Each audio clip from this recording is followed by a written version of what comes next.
Bismillahirrahmanirrahim. Assalamu alaikum student. Today we are going to discuss an important topic, that is cellular respiration. So what is cellular respiration? It is the metabolic pathway that break glucose to produce energy in the form of ATP.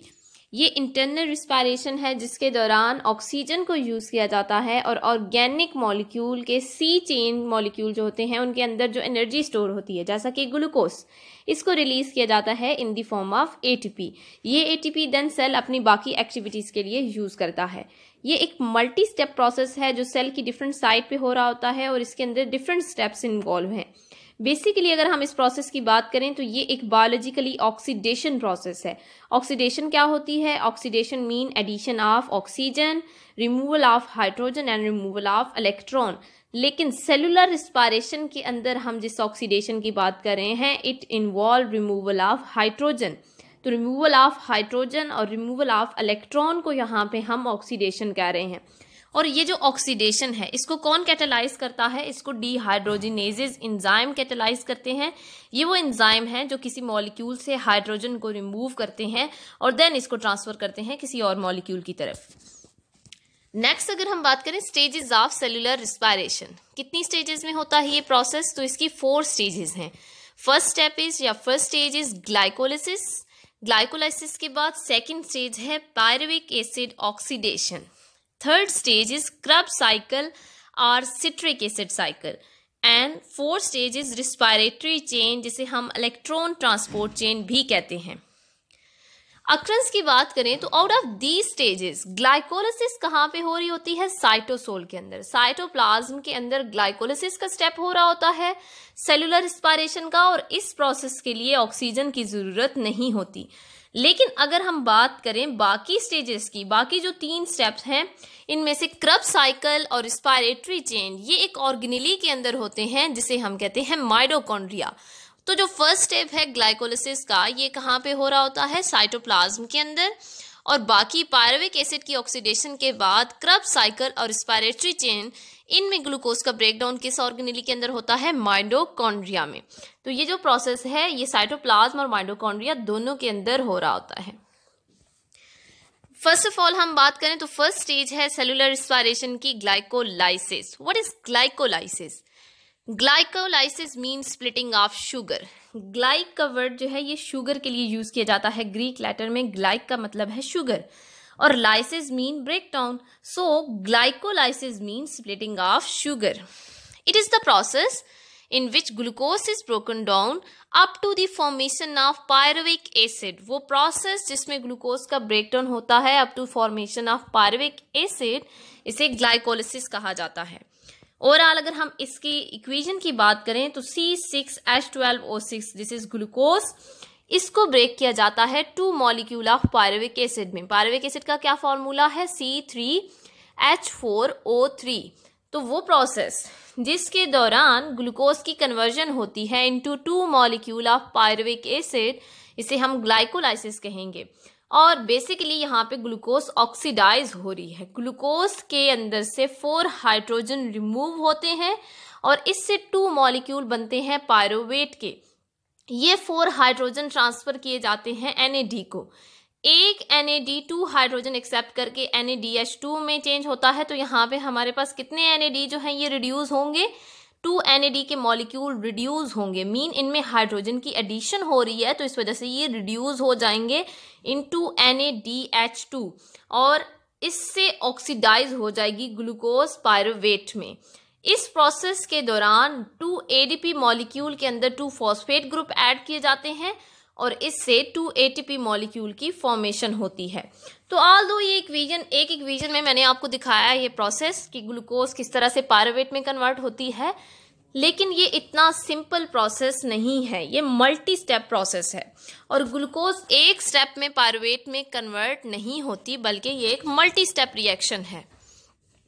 Properties की अगर हम बात करें तो ये वो reaction है glycolysis जो कहाँ पे होता है? साइटोसोल के अंदर. और ये एरोबिक और एनारोबिक दोनों कंडीशन में हो सकता है. ऑक्सीजन की प्रेजेंस में भी हो सकता है और even in the absence of oxygen भी हो सकता है. एरोबिक और एनारोबिक दोनों कंडीशन में हो सकता है. और ये सीरीज ऑफ स्टेप्स में होता है, मल्टीपल स्टेप प्रोसेस है, हर स्टेप को डिफरेंट एंजाइम कैटालाइज कर रहे होते हैं और ये सारे के सारे एंजाइम साइटोसोल के अंदर प्रेजेंट होते हैं। क्योंकि साइटोसोल के अंदर ग्लाइकोलाइसिस हो रही है तो जितने भी एंजाइम ग्लाइकोलाइसिस को कैटालाइज करते हैं वो सारे के सारे कहाँ पे मौजूद होते हैं, साइटोसोल के अंदर। इसके साथ साथ एंजाइम के साथ साथ एटीपी और को एंजाइम एनएडी की भी जरूरत होती है। एनएडी क्यों चाहिए होता है? एनएडी रिड्यूसिंग एजेंट के तौर पे एक्ट करता है और एटीपी जो है ये बॉन्ड की ब्रेकिंग के लिए, स्टार्ट में जब हम किसी मॉलिक्यूल की को रेडी करते हैं ब्रेक करने के लिए तो एनर्जी की जरूरत होती है और वो एनर्जी कहाँ से ली जाती है? एटीपी से। मैकेनिज्म ऑफ ग्लाइकोलाइसिस क्या है? सबसे पहले ग्लाइकोलाइसिस को हम डिवाइड करते हैं 2 फेजेस में। First phase is preparatory phase and second is oxidative phase. सबसे पहले हम डिस्कस करेंगे प्रिपरेटरी फेज को। What is preparatory phase? This is the phase in which glucose is broken down and energy is use. यहाँ पे glucose का break down होता है और एनर्जी यूज्ड होती है। सो ये एनर्जी कंज्यूमिंग प्रोसेस है। इस स्टेप के अंदर ग्लूकोज को रेडी किया जाता है ब्रेक करने के लिए और ब्रेक किया जाता है तो इस प्रोसेस के अंदर एनर्जी यूज होती है, इस वजह से इसे हम प्रिपरेटरी फेज कहते हैं। फॉलोइंग रिएक्शंस अगर during this phase. First step की बात करें तो सबसे पहले ग्लूकोज कन्वर्ट होती है ग्लूकोज 6 फॉस्फेट में। First step is the formation of glucose 6 phosphate. Second step में ग्लूकोज 6 फॉस्फेट कन्वर्ट होता है फ्रुक्टोज 6 फॉस्फेट में और देन फ्रुक्टोज 6 फॉस्फेट कन्वर्ट होता है फ्रुक्टोज 1,6 बिस फॉस्फेट में and fructose 1,6 bis phosphate then finally किस में कन्वर्ट होता है? ग्लिसरल्डिहाइड 3 फॉस्फेट में। G3P mean glyceraldehyde 3 phosphate. तो वो स्टेप्स जिनके दौरान ग्लूकोज 6 फॉस्फेट से देन फ्रुक्टोज 6 फॉस्फेट में कन्वर्ट होती है, देन इनटू फ्रुक्टोज 1,6 फॉस्फेट और फाइनली ग्लिसरल्डिहाइड 3 फॉस्फेट में जब तक जहां तक कन्वर्जन होती है ग्लूकोज की, उस स्टेप तक हम ग्लूकोज ग्लाइकोलाइसिस को क्या कहेंगे? Preparatory phase. ये प्रिपरेटरी फेज है ग्लाइकोलाइसिस की। प्रिपरेटरी फेज का स्टेप 1 क्या है? स्टेप 1 है फॉर्मेशन ऑफ ग्लूकोज 6 फॉस्फेट। तो हमारे पास जो स्टार्टिंग फ्यूल है या स्टार्टिंग हमारे पास मॉलिक्यूल है, रिएक्टेंट है, वो है ग्लूकोज। ग्लूकोज से ग्लूकोज 6 फॉस्फेट कैसे बनता है? एटीपी अपना एक फॉस्फेट ग्रुप ट्रांसफर करती है ग्लूकोज को और ग्लूकोज कन्वर्ट हो जाता है ग्लूकोज 6 फॉस्फेट में। यहाँ पे स्टूडेंट ग्लूकोज का रिंग स्ट्रक्चर शो किया गया है क्योंकि जितने भी मोनोसेक्राइड हैं ये हमेशा इक्वस सॉल्यूशन के अंदर किस फॉर्म में एग्जिस्ट करते हैं? In the form of ring. और ग्लूकोज की रिंग 6 कॉर्नर की होती है। यहाँ पे ये कार्बन नंबर 1 है, then carbon number 2, carbon number 3, 4, 5 और जो 6 कार्बन है ये रिंग से बाहर होता है। थर्ड कार्बन पे जो हाइड्रोक्सिल ग्रुप मौजूद है ये रिंग के अंदर मौजूद होगा। तो ग्लूकोज को एटीपी अपना एक फॉस्फेट ट्रांसफर करेगी, एटीपी एडीपी में कन्वर्ट हो जाएगी और एटीपी का जो फॉस्फेट है ये किसकी तरफ जाएगा? यहाँ से एक फॉस्फेट जाएगा ग्लूकोज की तरफ। ये फॉस्फेट सबसे ज्यादा किस पोजीशन पे इजीली अटैच हो सकता है? ये कार्बन नंबर 6 के साथ अटैच हो सकता है क्योंकि ये रिंग के बाहर है, इसका हाइड्रोक्सिल रिंग के बाहर है। तो ये फॉस्फेट जाके ग्लूकोज की कार्बन नंबर 6 के साथ अटैच करेगा, फॉस्फेट ईस्टर बॉन्ड बनाएगा और ग्लूकोज किस में कन्वर्ट हो जाएगी? ग्लूकोज 6 फॉस्फेट में। इस प्रोसेस के दौरान जो एंजाइम इस रिएक्शन को कैटालाइज करता है वो है हेक्सोकाइनेज। काइनेजेस वो एंजाइम होते हैं जो फॉस्फेट ग्रुप को एक मॉलिक्यूल से दूसरे मॉलिक्यूल की तरफ ट्रांसफर करते हैं। बेसिकली यहाँ पे फॉस्फेट बॉन्ड की अटैचमेंट किस तरह से हो रही है, फॉस्फेट ग्रुप कैसे अटैच कर रहा है, इसको भी हम देख लेते हैं।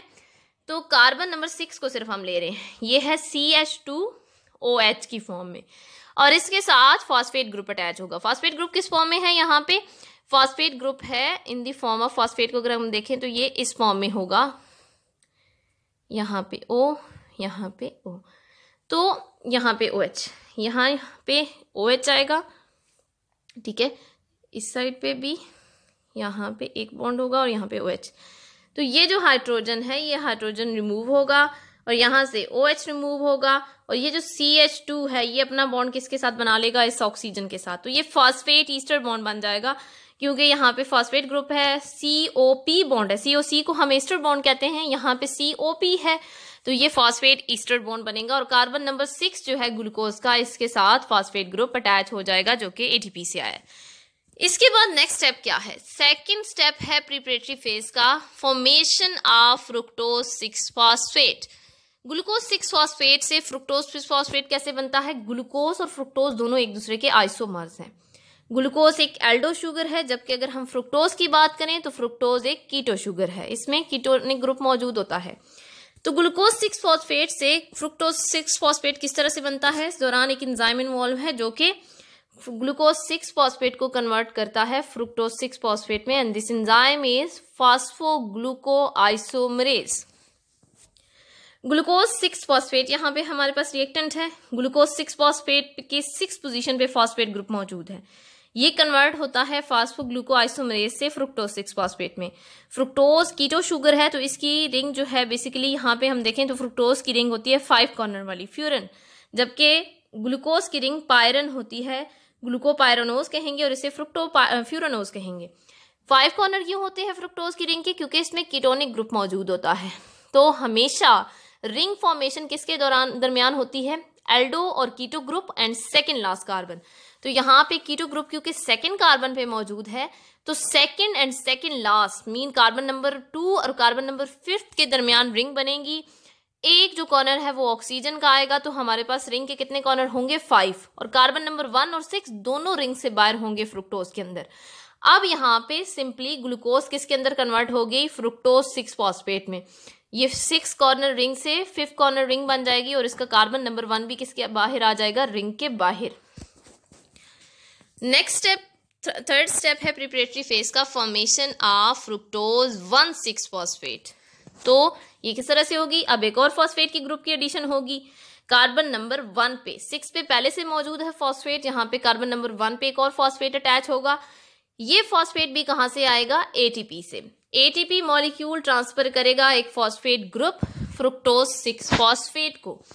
तो फ्रुक्टोज 6 फॉस्फेट की 6 पोजीशन पे यहाँ पे फॉस्फेट मौजूद है, एटीपी एक और फॉस्फेट ट्रांसफर करेगा और ये फॉस्फेट आके अटैच हो जाएगा कार्बन नंबर 1 के साथ। यहाँ पे ये फॉस्फेट ईस्टर बॉन्ड बना लेगा, ये हाइड्रोजन नहीं आएगा यहाँ पे ये बॉन्ड बनेगा CH2OP। तो ये फॉस्फेट ईस्टर बॉन्ड बन जाएगा कार्बन नंबर 1 के साथ और फ्रुक्टोज 6 फॉस्फेट किस में कन्वर्ट हो जाएगी? Fructose 1,6 bis phosphate. बिस क्यों कह रहे हैं? क्योंकि दोनों फॉस्फेट अलग अलग पोजीशन पे मौजूद हैं और फॉस्फेट डोनर कौन है? एटीपी। यहाँ पे भी काइनेज एंजाइम इन्वॉल्व होगा। कौन सा काइनेज होगा? Phosphofructokinase. Fourth step of preparatory phase is formation of glyceraldehyde 3-phosphate. Glyceraldehyde 3-phosphate किस तरह से बनता है? An enzyme aldolase break fructose 6-phosphate into 2 molecule of glyceraldehyde 3-phosphate and dihydroxyacetone phosphate. तो पीछे हमारे पास मौजूद है फ्रुक्टोज 1,6 बिस फॉस्फेट। इसको एल्डोलेज एंजाइम ब्रेक करता है 2 मॉलिक्यूल में। एक है ग्लिसरल्डिहाइड 3-फॉस्फेट और सेकंड हमारे पास मॉलिक्यूल बनता है डाईहाइड्रोक्सी एसीटोन फॉस्फेट। ये दोनों मोनोसेक्राइड हैं, सिंपलेस्ट मोनोसेक्राइड हैं। इनके अंदर कार्बन नंबर क्या होता है? 3। दोनों के अंदर 3 कार्बन होते हैं। फर्क क्या है? ग्लिसरल्डिहाइड 3-फॉस्फेट एक एल्डो शुगर है, यहाँ पे 3rd पोजीशन पे फॉस्फेट है, और डाईहाइड्रोक्सी एसीटोन की बात करें तो डाईहाइड्रोक्सी एसीटोन एक कीटो शुगर है, इसमें कीटोनिक ग्रुप मौजूद होता है। तो सिंपली फ्रुक्टोज 1,6 बिस फॉस्फेट जिसकी 1 पोजीशन पे भी 6 पोजीशन पे भी फॉस्फेट मौजूद है, ये सेंटर से ब्रेक हो जाएगा, एल्डोलेज एंजाइम ब्रेक करेगा, 2 मॉलिक्यूल बनेंगे डाईहाइड्रोक्सी एसीटोन फॉस्फेट और ग्लिसरल्डिहाइड 3-फॉस्फेट। डाईहाइड्रोक्सी एसीटोन फॉस्फेट में कीटोनिक ग्रुप मौजूद है, ये 3 कार्बन, तो सेकेंड कार्बन पे कार्बोनाइल ग्रुप मौजूद है। लेकिन ग्लिसरल्डिहाइड जो है ये आपके पास एक एल्डो शुगर होती है, तो यहाँ पे 3 कार्बन है, लेकिन कार्बन नंबर 1 के साथ एल्डो ग्रुप मौजूद है। 3 फॉस्फेट है, इसके अंदर 3 पोजीशन पे फॉस्फेट मौजूद है, और डाईहाइड्रोक्सी एसीटोन के अंदर 1 पोजीशन पे फॉस्फेट मौजूद है। 2 फॉस्फेट दोनों मॉलिक्यूल के अंदर क्यों आए हैं? क्योंकि हमारे पास जो स्टार्टिंग मॉलिक्यूल है फ्रुक्टोज 1,6 बिस फॉस्फेट, इसके अंदर 2 फॉस्फेट है, ये सेंटर से ब्रेक होगा तो दोनों मॉलिक्यूल के अंदर एक एक फॉस्फेट आ गया। डाईहाइड्रोक्सी एसीटोन फॉस्फेट आगे फर्दर प्रोसीड नहीं हो सकता, इसको ब्रेक नहीं किया जा सकता, तो एक एंजाइम आइसोमरेज इसको कन्वर्ट कर देता है ग्लिसरल्डिहाइड 3-फॉस्फेट के अंदर। मीन एक मॉलिक्यूल ग्लिसरल्डिहाइड 3 फॉस्फेट का पहले बन रहा है और जो डाइहाइड्रोक्सी एसीटोन क्रिएट होगा ये भी किस में कन्वर्ट हो जाएगा, ग्लिसरल्डिहाइड 3 फॉस्फेट में। तो यहाँ पे हमारे पास कितने मॉलिक्यूल आ जाएंगे ग्लिसरल्डिहाइड 3 फॉस्फेट के, 2 मॉलिक्यूल। ये लास्ट स्टेप है प्रिपरेटरी फेज का जिसमें हमारे पास ग्लूकोज ब्रेक होती है और फाइनली हमारे पास 2 मॉलिक्यूल क्रिएट होते हैं ग्लिसरल्डिहाइड 3 फॉस्फेट के। Next is oxidative phase. Oxidative phase इसको क्यों कहा जाता है, क्योंकि इसके अंदर ऑक्सीडेशन हो रही होती है। ऑक्सीडेशन मीन यहाँ पे रिमूवल ऑफ हाइड्रोजन हो रहा है और यहाँ पे high energy phosphate bond create होते हैं। इस फेज को हम पे ऑफ फेज भी कहते हैं क्योंकि इसमें एनर्जी प्रोड्यूस हो रही होती है। पीछे हमने 2 ATP यूज किए, प्रिपरेटरी फेज के अंदर 2 ATP कंज्यूम होते हैं, लेकिन ऑक्सीडेटिव फेज के अंदर ATP क्रिएट होते हैं, तो इस वजह से इसे हम पे ऑफ फेज कहते हैं या फिर ऑक्सीडेटिव फेज भी कहा जाता है क्योंकि इसके अंदर ऑक्सीडेशन हो रही होती है। It is following steps. First step है फॉर्मेशन ऑफ 1,3-बिसफॉस्फोग्लिसरेट। सबसे पहले क्या बनता है, फॉर्मेशन होती है 1,3-बिसफॉस्फोग्लिसरेट की, then it is converted into phosphoglycerate, then formation of 2-phosphoglycerate and 2-phosphoglycerate is then converted into phosphoenol pyruvate which is finally converted into pyruvate। तो 1,3-बिसफॉस्फोग्लिसरेट से लेकर पायरुवेट तक की जो कन्वर्जन है, इन स्टेप्स को हम क्या कहते हैं, ऑक्सीडेटिव फेज। ऑक्सीडेटिव फेज का स्टेप 1 है फॉर्मेशन ऑफ 1,3-बिसफॉस्फोग्लिसरेट।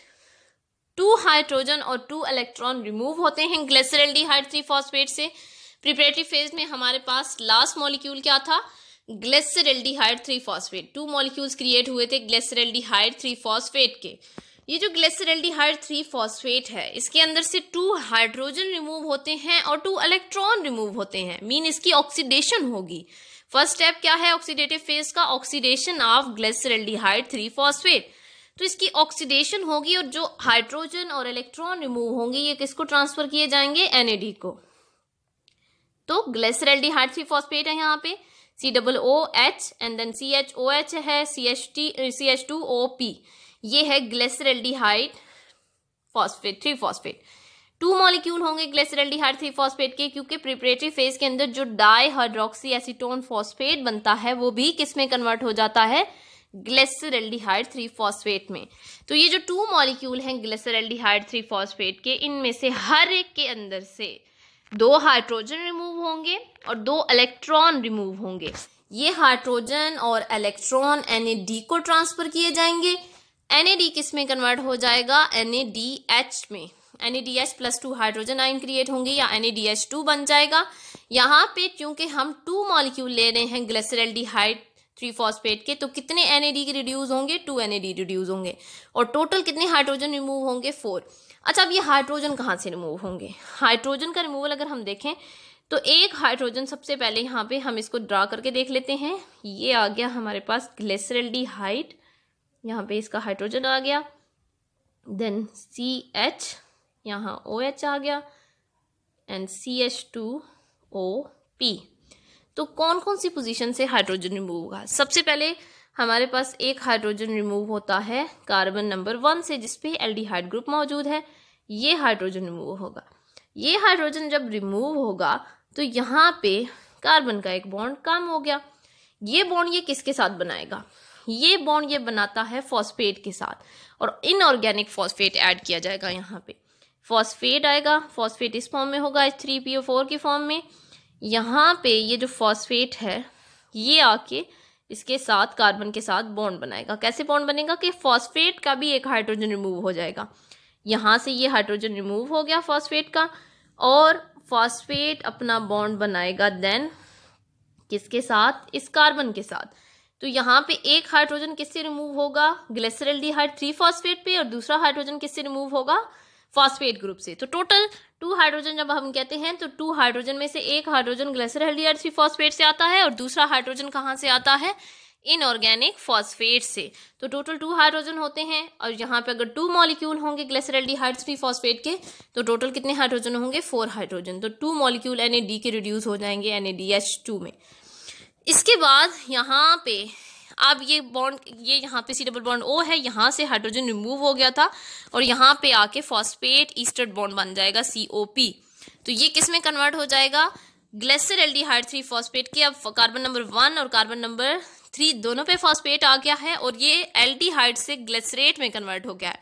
COOH ग्रुप, यहाँ पे COO ग्रुप आ गया है, ये वाला ग्रुप मौजूद है यहाँ पे COO, तो इस ग्रुप को हम कहते हैं ग्लिसरेट। ठीक है, ये जो ग्रुप है इसकी प्रेजेंस की वजह से ये कन्वर्ट हो जाएगा फास्फोग्लिसरेट में, और फास्फोग्लिसरेट के फर्स्ट और 3 दोनों पोजीशन पे फॉस्फेट है, तो इस वजह से हम इसे कहेंगे 1,3-bis फास्फोग्लिसरेट।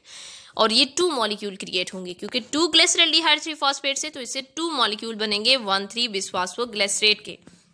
और सेकेंड फॉस्फेट यहाँ पे इनऑर्गेनिक फॉस्फेट जो सेल में प्रेजेंट होता है उससे ऐड किया गया। ये जो फॉस्फेट है ये कहाँ से आया है, जब यहाँ हाइड्रोजन रिमूव होता है तो यहाँ से जो कार्बन का बॉन्ड कम होता है वो फॉस्फेट आके यहाँ पे अटैच हो जाएगा, इनऑर्गेनिक फॉस्फेट। ये जो प्रोसेस है ऑक्सीडेशन ऑफ ग्लिसरल्डिहाइड 3 फॉस्फेट, ये एनर्जी यील्डिंग प्रोसेस है। सेकेंड स्टेप क्या है, formation of phosphoglycerate. 1,3-bis phosphoglycerate अब किस में कन्वर्ट हो जाएगा, 3 फास्फोग्लिसरेट में। मीन सिंपली एक इसका फॉस्फेट ग्रुप रिमूव हो जाएगा। कौन सा फॉस्फेट ग्रुप रिमूव होगा, जो यहाँ पे अटैच हुआ था हाइड्रोजन के रिमूवल के बाद। तो ये जो 1,3-bis फास्फोग्लिसरेट है जिसकी 1 और 3 दोनों पोजीशन पे फॉस्फेट ग्रुप मौजूद हैं, ये कन्वर्ट हो जाएगा 3 फास्फोग्लिसरेट में। इसका ये फॉस्फेट रिमूव हो जाएगा। ये फॉस्फेट यहाँ से रिमूव होने के बाद किसको ट्रांसफर होगा, ADP को, और ADP किस में कन्वर्ट हो जाएगा, ATP के अंदर। अब यहाँ पे 2 ADP क्यों शो किए हैं हमने, क्योंकि 2 मॉलिक्यूल है 1,3-bis फास्फोग्लिसरेट के, तो ये हर एक जो है इनमें से एक फॉस्फेट रिमूव होगा, टोटल 2 फॉस्फेट रिमूव होंगे और 2 मॉलिक्यूल ADP के किस में कन्वर्ट हो जाएंगे, 2 ATP में, और इससे हमारे पास 2 मॉलिक्यूल क्रिएट होंगे 3 फास्फोग्लिसरेट के। यहाँ पे सिर्फ और सिर्फ अब किस पोजीशन पे मौजूद है फॉस्फेट, 3rd पोजीशन पे। इस फॉर्मेशन में इस स्टेप के अंदर ATP की फॉर्मेशन होती है। ऑक्सीडेटिव फेज में यहाँ पे 2 ATP बने, प्रिपरेटिव फेज के अंदर टोटल 2 ATP यूज हुए थे। ये जो स्टेप है, स्टेप 2 ऑक्सीडेटिव फेज का, यहाँ पे 2 ATP क्रिएट हो रहे हैं। 2 क्यों क्रिएट हो रहे हैं, क्योंकि 2 मॉलिक्यूल हैं 1,3-bis फास्फोग्लिसरेट के। 3rd स्टेप में क्या होता है, 2 फास्फोग्लिसरेट की फॉर्मेशन होती है। 3 फास्फोग्लिसरेट कन्वर्ट हो जाता है 2 फास्फोग्लिसरेट में। ये भी सिंपल स्टेप है।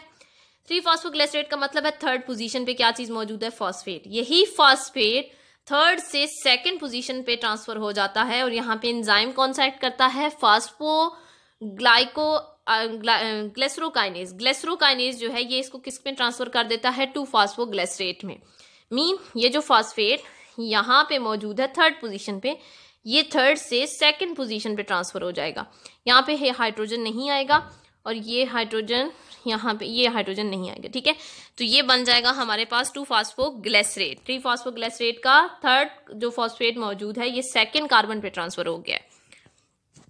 नेक्स्ट स्टेप की बात करें, स्टेप नंबर 4 क्या है, formation of phosphoenol pyruvate. Formation of phosphoenol pyruvate कैसे होती है, 2 फास्फोग्लिसरेट से वाटर रिमूव होता है और 2 फास्फोग्लिसरेट किस में कन्वर्ट हो जाता है, फास्फोइनोल पायरोवेट में। कैसे रिमूव होता है वाटर, दिस इज 2 फास्फोग्लिसरेट। तो वाटर कैसे रिमूव होगा, मीन हाइड्रोजन रिमूव होना है और साथ में OH ग्रुप रिमूव होना है। यहाँ पे जो एंजाइम एक्ट करता है it is enolase. Enolase enzyme, 2 molecule है हमारे पास 2 फास्फोग्लिसरेट के, तो टोटल कितने वाटर मॉलिक्यूल रिमूव होंगे, 2, और 2 मॉलिक्यूल बनेंगे फास्फोइनोल पायरोवेट के। तो यहाँ पे कहाँ कहाँ से हाइड्रोजन और हाइड्रोक्सल ग्रुप रिमूव होंगे, हाइड्रोजन कार्बन नंबर 2 से रिमूव होगा, हाइड्रोक्सल यहाँ से रिमूव होगा। तो यहाँ भी ये जो कार्बन है, कार्बन नंबर यहाँ पे कार्बन नंबर 3 और कार्बन नंबर 2 के दरमियान यहाँ डबल बॉन्ड क्रिएट हो जाएगा और ये हाइड्रोजन नहीं आता यहाँ पे।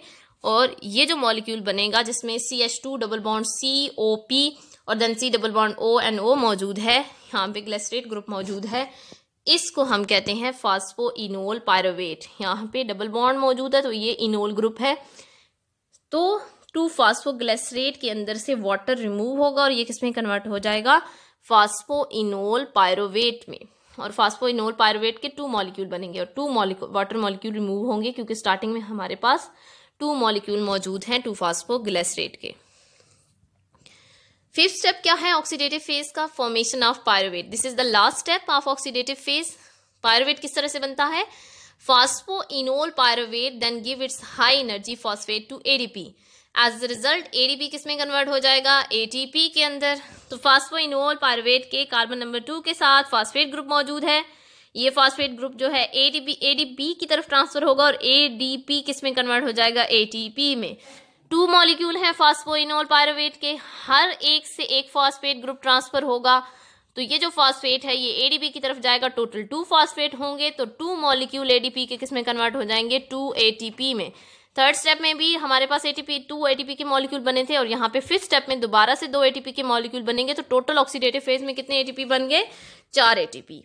और 2 फास्फोइनोल पायरुवेट, ये जो मॉलिक्यूल हैं फास्फोइनोल पायरुवेट के, यहाँ से फास्फेट रिमूव हो जाएगा, ये फास्फेट रिमूव हो जाएगा और यहाँ पे ये फास्फेट यहाँ पे कार्बन डबल बॉन्ड क्रिएट करे ग्रुप से आएगा। तो ये हमारे पास कन्वर्ट हो जाएगा 2 पायरुवेट में। पायरुवेट का क्या फार्मूला है? C3H4O3। C3H4O3 जो है ये मॉलिक्यूल, अगर हम इसको देखें पायरुवेट को या पायरुविक एसिड को, तो ये हाफ ग्लूकोज मॉलिक्यूल के इक्विवेलेंट है जिससे 2 हाइड्रोजन रिमूव हो चुके हों। ग्लूकोज का क्या फार्मूला है? C6H12O6 और पायरुवेट का क्या फार्मूला है? C3H4O3। तो यहाँ पे ये ग्लूकोज मॉलिक्यूल के हाफ के इक्वल है, लेकिन इसमें ग्लूकोज के हाफ से 2 हाइड्रोजन कम है। तो हम ये कह सकते हैं कि ये जो पायरुवेट मॉलिक्यूल क्रिएट होते हैं, 2 मॉलिक्यूल बनेंगे। एक ग्लूकोज जब ब्रेक होगा तो एक ग्लूकोज के ब्रेक होने से फाइनल ऑक्सीडेटिव फेज में फिफ्थ स्टेप में 2 पायरुवेट के मॉलिक्यूल बनेंगे और ये हाफ ऑफ ग्लूकोज के इक्विवेलेंट है जो कि ऑक्सीडाइज किया जाता है बाय लूजिंग 2 हाइड्रोजन। सो हम इस स्टेप्स को, ग्लाइकोलाइसिस को कंप्लीटली फिर दोबारा से इसको ओवरव्यू कर लेते हैं। सबसे पहले ग्लूकोज कन्वर्ट होती है ग्लूकोज 6 फॉस्फेट में। ग्लूकोज को एटीपी प्रोवाइड करता है अपना एक फॉस्फेट। एडीपी, यहाँ पे एटीपी किस में कन्वर्ट हो जाएगा? एडीपी में। और ये जो फॉस्फेट है ये कार्बन नंबर 6 के साथ अटैच हो जाता है जिससे बनती है ग्लूकोज 6 फॉस्फेट। सेकेंड स्टेप में ग्लूकोज 6 फॉस्फेट कन्वर्ट होती है फ्रुक्टोज 6 फॉस्फेट में। यहाँ पे फास्फो ग्लूकोआइसोमरेज इसको सिंपल ग्लूकोज से किस फॉर्म में कन्वर्ट कर देता है? फ्रुक्टोज में। तो यहाँ पे कार्बन नंबर 1 भी रिंग के बाहर आ गया, 5 कार्बन वाली रिंग आ गई और फ्रुक्टोज 6 फॉस्फेट बन गया। नेक्स्ट स्टेप में एक और एटीपी जो है ये अपना फॉस्फेट ट्रांसफर करेगा, सेकंड एटीपी अपना फॉस्फेट ट्रांसफर करेगा और ये जो फॉस्फेट है ये कार्बन नंबर 1 जो है फ्रुक्टोज का, इसके साथ अटैच हो जाएगा जिससे बनेगी फ्रुक्टोज 1,6 बिस फॉस्फेट। देन क्या होगा? Then aldolase enzyme fructose 1,6 bis phosphate को ब्रेक करता है और ये सेंटर से जब इसको ब्रेक करता है तो एक एल्डो शुगर क्रिएट होती है जिसे हम कहते हैं ग्लिसरल्डिहाइड 3 फॉस्फेट और सेकेंड एक कीटो शुगर क्रिएट होती है जिसे कहेंगे डाईहाइड्रोक्सी एसीटोन फॉस्फेट। यहाँ पे इसके अंदर कीटो ग्रुप मौजूद है, C+O सेंटर में, और इसके अंदर एल्डो ग्रुप मौजूद है, CHO ग्रुप मौजूद है, तो इसे हम एल्डो शुगर कहेंगे। डाईहाइड्रोक्सी एसीटोन को ब्रेक नहीं किया जा सकता फर्दर, तो ये किस में कन्वर्ट हो जाती है? आइसोमरेज इसको ग्लिसरल्डिहाइड 3 फॉस्फेट में कन्वर्ट कर देता है। तो यहाँ पे ये लास्ट स्टेप है प्रिपरेटरी फेज का, इधर से लेकर ग्लूकोज से लेकर ग्लिसरल्डिहाइड 3 फॉस्फेट की फॉर्मेशन तक हम इस स्टेप को क्या कहते हैं? Preparatory phase. तो प्रिपरेटरी फेज के लास्ट स्टेप में 2 मॉलिक्यूल क्रिएट हो जाते हैं ग्लिसरल्डिहाइड 3 फॉस्फेट के। ये जो ग्लिसरल्डिहाइड 3 फॉस्फेट है देन इसको ऑक्सीडाइज किया जाता है, इसके अंदर से 2 इलेक्ट्रॉन रिमूव होंगे, हर ग्लिसरल्डिहाइड 3 फॉस्फेट के अंदर से 2 इलेक्ट्रॉन रिमूव होंगे और 2 हाइड्रोजन रिमूव होंगे और इससे 2 मॉलिक्यूल NAD के किस में कन्वर्ट हो जाएंगे? NADH में, साथ में 2 इनऑर्गेनिक फॉस्फेट ऐड किए जाएंगे। तो ये जो 2 मॉलिक्यूल होंगे ग्लिसरल्डिहाइड 3 फॉस्फेट के ये किस में कन्वर्ट हो जाएंगे? 2 मॉलिक्यूल ऑफ 1,3 बिसफॉस्फोग्लिसरेट में। यहाँ से ये हाइड्रोजन रिमूव होगा और यहाँ पे फॉस्फेट ग्रुप अटैच हो जाएगा जिससे ग्लिसरल्डिहाइड 3 फॉस्फेट किस में कन्वर्ट हो जाएगा? 1,3 बिसफॉस्फोग्लिसरेट में। नेक्स्ट स्टेप में क्या होता है? नेक्स्ट स्टेप में एटीपी की फॉर्मेशन होगी। ये जो फॉस्फेट यहाँ पे अटैच हुआ था इनऑर्गेनिक फॉस्फेट, नेक्स्ट स्टेप में ये रिमूव हो जाएगा और ये फॉस्फेट ट्रांसफर किया जाएगा एडीपी की तरफ। चूंकि यहाँ पे हमारे पास 2 मॉलिक्यूल हैं 1,3 बिसफॉस्फोग्लिसरेट्स के, तो हर एक के अंदर से एक फॉस्फेट रिमूव होगा, टोटल 2 फॉस्फेट रिमूव होंगे जिससे 2 एटीपी के मॉलिक्यूल की फॉर्मेशन होगी। यहाँ पे 2 एटीपी बने।